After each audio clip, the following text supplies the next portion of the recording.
What's the flight incident? I haven't. Lewis said there's a flight-related incident which he hasn't told me about. He's been refusing to tell me. He wanted to save it for the show. I really hope it was worth saving for the show. Well, it's nothing too crazy, but oh, great.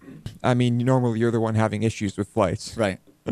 And so we're sitting there waiting for the flight. Everything seems to be on time. The plane is there. Let me ask a question, which I know you've skipped over already. Where are you waiting for the flight? Our flight home. From our Istanbul. flight home from Istanbul. Okay, We're at the airport. Key detail. Everything's going according to plan. And then over the loudspeaker, there's a long message in Turkish. And then they say it in English. And apparently the flight is going to be delayed by half an hour. Okay. Because of, what was it they said? Coordination, something like that, okay? It wasn't like a problem with the plane or anything. Right. And I'm thinking, oh, that's weird. Maybe just the runway's a little overbooked. Who knows? So then they start boarding. Everyone gets onto the plane. And then a large group of, I'll just say very religious people. But what religion? I won't say. This is the key point. Why wouldn't you say? No, I'll let people draw their own conclusions. Perhaps, I think most of our listeners will be able to figure out what's going on here anyway, and I'll drop some hints along the way. Okay. Okay? I really hope you know what you're doing with the story. A very large group of religious people come on the plane. Okay. And I guess they don't like their seats. I guess they all have to sit next to each other. Okay. So they start making crazy demands. Now, I didn't see these people in the terminal, mind you. What are the crazy demands, though? Like everyone has to sit next to everyone else. They're all standing around, lingering, moving their luggage around. This person has to sit with his daughter. This married couple has to sit together. I mean, the children have to sit with the parents. And they're shuffling people all over the plane. Literally all over the plane so that they can be accommodated. Okay?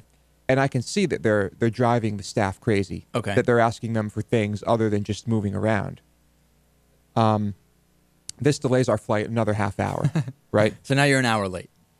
And then over the loudspeaker, they're talking about how they're about to get going, and we're like, they're saying, we're sorry for the delay and the problems with the transfer. And I'm thinking, okay, I know what just happened. This very religious group of people. Orthodox Jews. Let's just say what we're talking about. It's Orthodox Jews, not Muslims, right? Orthodox Jews clearly held up their last plane with all the seating craziness, right? From Israel. So the plane was late getting in. So their plane was late getting in. And because there were so many of them, they held up our plane by half an hour. Interesting. And then they hold up that half an hour by another half an hour while figuring out all the Okay, see, I thought this story was the details. A security. The way you said it, it made it seem like people were getting screened very, very carefully, and that it was a group of, I assumed, maybe I assumed Orthodox Jews or Muslims or something, and that's what I was like furious. I was pissed because it just didn't end. Right. And they just wouldn't shut up and sit down. All right, so Lewis angry at his fellow Jews on the plane. And then I have a passenger of size behind me, right? Right. Which sounds like she's hacking up a lung, okay? And every computer, every seat has like a little computer touchscreen thing. Yeah. And apparently this woman has never used a touchscreen before because every time she hits it, it's like she's punching my seat. Right. And this goes on for like 10 minutes, and then I turn around and I say, you can hit the screen lightly. And they don't speak English. So I have to make motions with my hand. I'm like... Right. And the husband is kind of like showing her.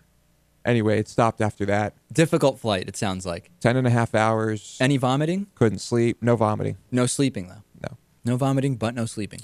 All right. Well, it all happened on Lewis's trip. It sounds incredible. Any comments on this, Natan? Wait, so it was an overnight flight, Lewis? Well, on the way back, it arrives a couple hours after leaving because of the time change. Yeah, it was not overnight. It was a very long day. Yeah. Gotcha.